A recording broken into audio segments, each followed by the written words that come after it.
L'Odyssée que je vais essayer de raconter ici est la terrible histoire de milliers d'êtres humains dans ce camp de la mort de Birkenau-Auschwitz, histoire telle que je l'ai vécue pendant 1 an et qui ne s'effacera jamais de mon cœur.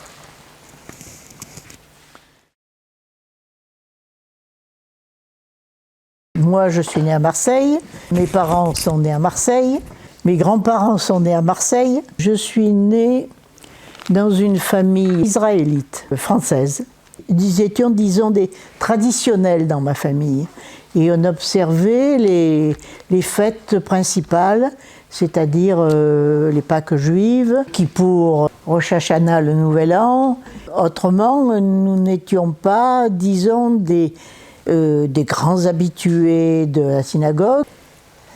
Disons que nous étions une famille unie. Ma grand-mère faisait les marchés, c'était grand-mère Cohen.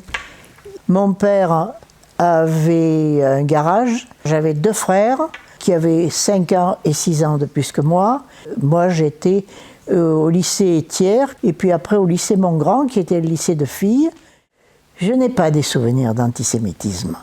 Je n'ai jamais eu dans les lycées que j'ai fréquentés soit des réflexions, soit des agressions, et sans doute parce que je n'avais pas un nom particulièrement juif.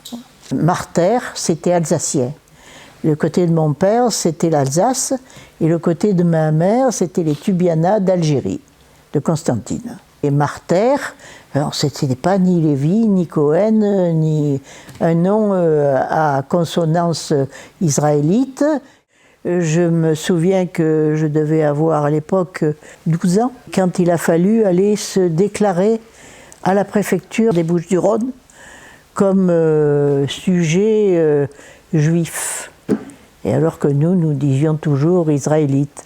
Mon père est allé se déclarer, et alors qu'il y avait des gens autour de lui, et des gens qui faisaient sans doute partie de la résistance et qui l'ont dissuadé d'aller se déclarer. Et nous étions des citoyens français, c'était la conformité à ce que les lois de Vichy à l'époque demandaient, et mon père est allé se déclarer la famille.